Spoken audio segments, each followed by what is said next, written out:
जगन्नाथ स्वामी नयनपथगामी भव तुमे से 4.5 कोटी ओडियांकर हृदय देवता सारा विश्वर नियंता प्रभु जगन्नाथ पादपदरे पणिपात करी आज ये जो समालोचनार शुभोद्घाटन उत्सव मु धन्यवाद देवी बंधु अर्धेन्दु दास महोदय को जानी बहुत कथा एवं शुणी बहुत कथा देखी बहुत कथा तांको अनुभूति मध्य से बखाणी सारी एवं तांकर जो क्लिपटी मध्य से देखे सारी ता पूर्व मु जानी एवं विधानसभा रे गोटे प्रसंग मध्य थिला। आज मंच रे उपस्थित बंधु अर्धेन्दु शेखर दास महोदय, मुख्य अतिथि और भाई मान्यवर आईन पूर्त एवं अबकारी विभागर मंत्री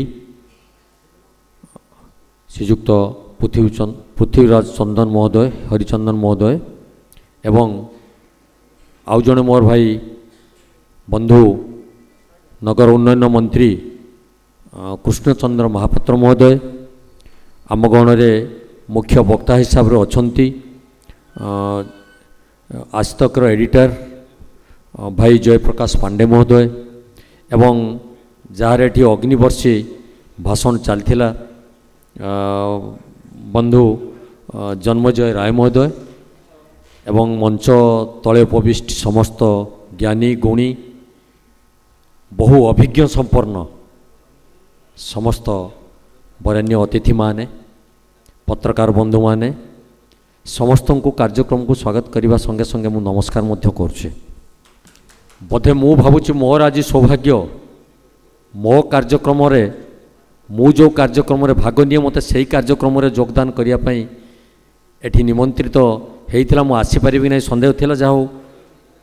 आसी पहुँची गला पर देखिले एठी गोटे समालोचना वार्टी लिखा जायछि तो शासक आ विरोधी समाज गणतंत्र ये परस्पर परिपूरक जोटी शासक अच्छा विरोध ना सेटा से गणतंत्र सुस्थ गणतंत्र भितर गणा जाए ना। तेणु शासक को सुस्थ वातावरण भितर को आने को हेले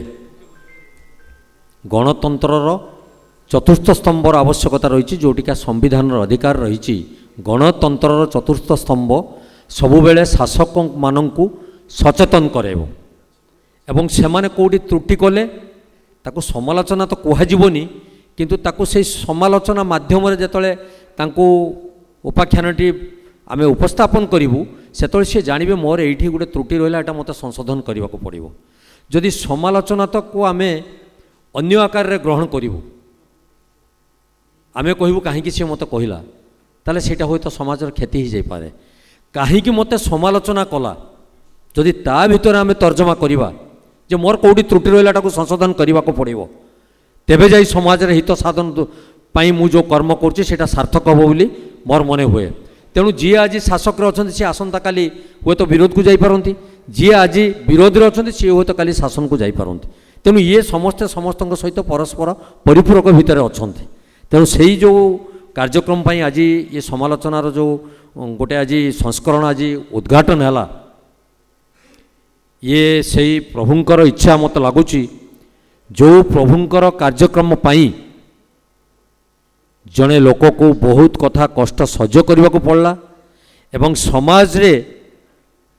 लोक मानंकु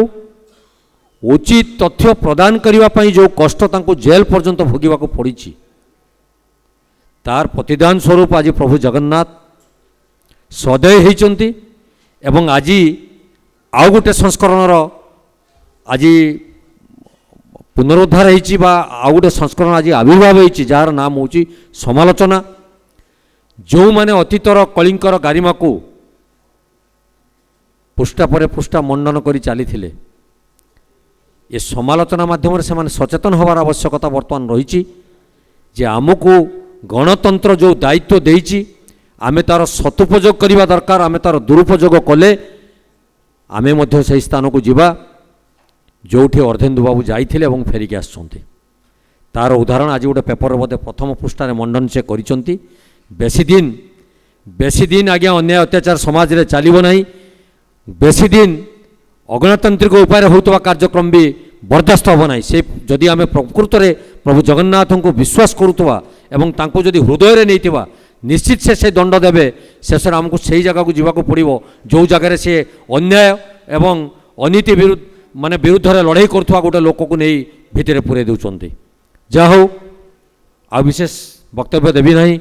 आशा करी ये जो पदक्षेप नहीं ये निश्चित प्रभु जगन्नाथ